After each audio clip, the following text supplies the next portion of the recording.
Good morning. Thank you. I just met with Rex Tillerson, President-elect Trump's nominee to be our next Secretary of State. It was the first time we'd met. This is his first venture in public service. He spent a lifetime working for ExxonMobil, moving up from a production engineer position to the head of the company. And clearly he knows that business inside and out.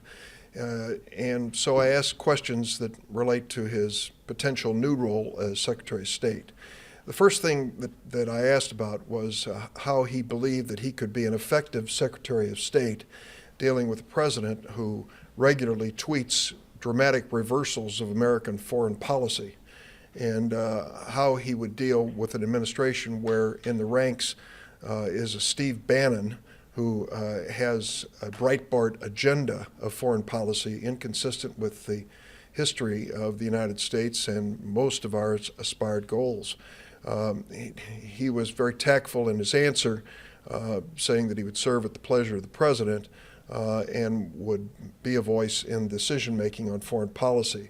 But I continue to worry that he would be in a position, and told him so, where he would tell one of our allies tomorrow what a position was of the United States, and then wake up to a new tweet by the president that reverses that position.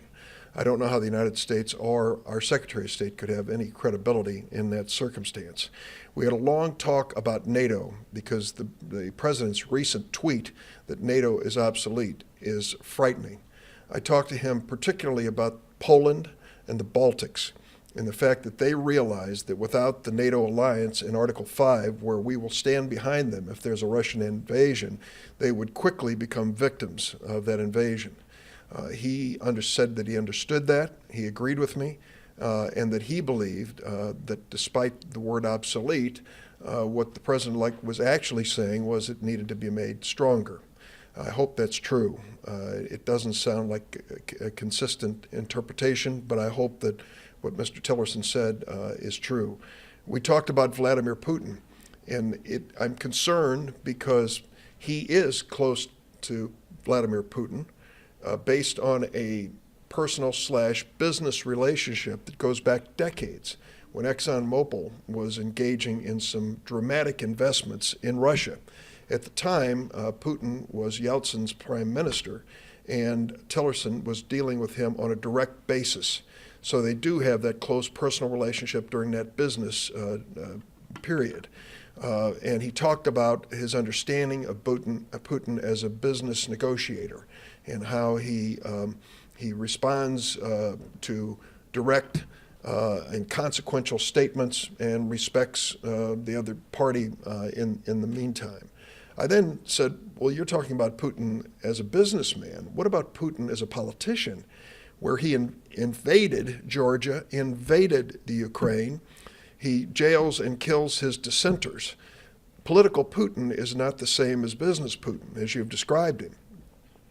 And he said, well, I think that Putin is responding to perceived weakness in the West. And when he sees that weakness, he seizes that opportunity.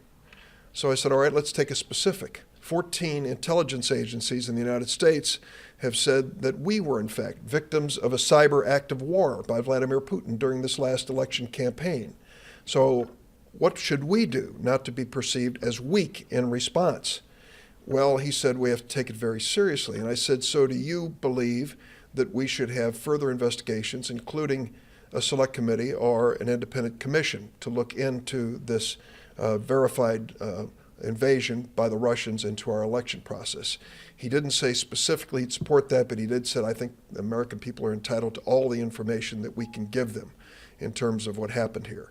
I'm going to interpret that to mean that he's open to more investigation, official, and that's what I support. We also talked about ExxonMobil and his relationship with them for a lifetime, and whether or not he has the strength to make a decision that's in the best interest of the United States and may not help the shareholders of his former corporation. He assured me he's made a clear break with ExxonMobil and would make a decision in the future based on the interest of the United States. I expected no less from someone who's aspiring to this office. Well, I would just say it's my first meeting with him. It was a good, positive meeting, a good exchange, a candid exchange, as we say in this business. where our differences were obvious in some places. I'm going to make a final judgment on his nomination after discussing it with members of the Foreign Relations Committee. They're sending out questionnaires, and we'll review the information that's been received from them. Any questions? Durbin, you mentioned the NATO problem, the issue of being obsolete. In his confirmation hearing, there were 6 or 7 areas where he seemed to disagree with President-elect Trump. And so it raises 2 issues. Either if he disagrees with the President-elect on so many issues, are you confident that he will stand up to Mr. Trump when they're in office, number one? Or 2, do you think he's just telling senators what they want to hear? I don't know the answer to that. Here's what it boils down to. Many of President-elect Trump's statements and tweets are irrational and irresponsible. And if his nominees for these cabinet positions came in and repeated them as the policy of the United States of America, their chances of winning even Republican votes are in doubt. So they'll come in and publicly disagree. And I've seen it repeatedly with the nominees who've appeared before the United States Senate confirmation hearings. So where does that leave us? We don't know what President Trump is going to do, whether he is going to insist on his irrational and unreasonable positions, or whether he's going to listen to these cooler heads and more experienced people and come up with a reasonable approach. All we can hope is that those that do make it through the nomination process have the strength to confront him and those in his administration who harbor these ridiculous positions. Did anything he say reassure you in there today about any of that? The fact that he disagreed, NATO obsolete, that's a pretty bald-faced statement, and he said no. So I'm running into that time and again with the nominees. When you ask them point blank, do they agree with these extreme and irresponsible positions, they say no. How much of a concern is his background as a businessman, as someone who could be representing the United States throughout the world, but has spent decades doing business with the countries he may soon negotiate with? How big of a concern is that? It is a concern, but being successful in business doesn't qualify or disqualify you for public service. What we're looking for is someone who really has a public spirit, who is prepared to set aside even those interests that were good to them in the past and rewarded them in the past and do the right thing for this nation. So yes, we ask many questions. We focus on conflicts of interest, but let's lay the cards on the table. At the highest office in the land, there's still great uncertainty about the conflict of interests of the President of the United States. He's never disclosed his tax returns. He has never divested himself, as I believe he should, of his business interests going into office.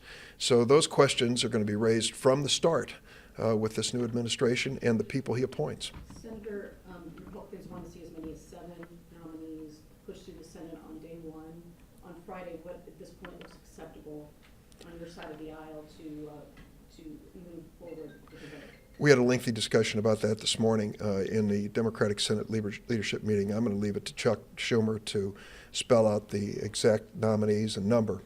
But there's an ongoing concern of 2 things. Many of these nominees don't have all of their paperwork on file, or it's only, for example, the ethics statements and divestment if necessary. And some of them have just filed it. To send us reams of information at the last minute and say 24 hours from now we'll take a vote is not fair, and they insisted on better treatment when it was the Obama administration. We're going to insist on it here. And the second thing is the approach that's been used, at least in one committee, in the HELP committee, when it came to the DeVos nomination, is troubling. Here we have a committee hearing that begins at 5 o'clock at night with one set of 5-minute rounds for a woman who wants to serve as Secretary of Education. Her ethics statements have not been filed in their entirety at this point, and we believe there's important questions that still need to be asked. If the Republicans in general and Committee Chairman Alexander insist on moving forward with this, they're going to run into resistance from our side. We'd rather not have that. We'd rather work in a cooperative fashion.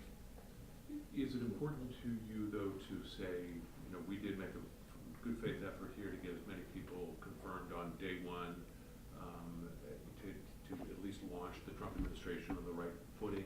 How important is it for you to do that and to try to make that 7 number that they've been pushing for? Well, they've set the number 7 because they gave Obama 6 in 8 years ago. It's my understanding. I think it's, well, I think it was 7, but okay. 7 including OMB.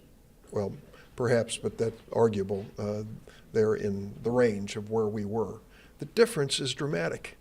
The Obama nominees had all of the paperwork on file at least 2 weeks in advance, I think it was, of any confirmation.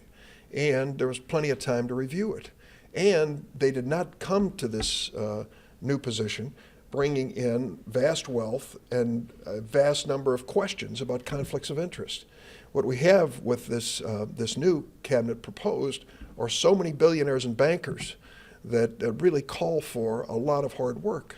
As I've said before, Penny Pritzker is blessed with a lot of money. And when she decided to be Secretary of Commerce, she signed up for a 6-month review of her financial holdings before she could be voted on. So to give us no paperwork or late paperwork on extremely complicated nominees, this is not an equal footing with what the Obama people presented. And do you have any regrets now that you used the nuclear option and you do not have the ability to block these nominees? Well, we faced a dilemma then. I mean, they had enough votes to stop appointments to key courts like the D.C. Circuit Court of Appeals. And so we had to make an important decision so that President Obama would not have all of his nominees foreclosed. That was their policy, shut down everything in the hopes that a Republican president would ultimately fill the vacancy. And at that point, Harry Reid had to decide whether to let them shut down the appointment power of the president or to change the rules of the Senate. And so do you have regrets? Did you agree with that decision? I did agree with that decision. You did? I did, and it was in desperation. I don't think Harry wanted to do it. I didn't want to do it. But after the longest spate of filibusters in the history of the Senate, he had no choice. Senator, did you get into, going back to the meeting with Tillerson, did you get into what he meant specifically about needing a seat at the table on climate negotiations? No, I didn't ask that. I'm sorry, I should have. It was on my list. Okay. Any other questions? Thanks, everybody.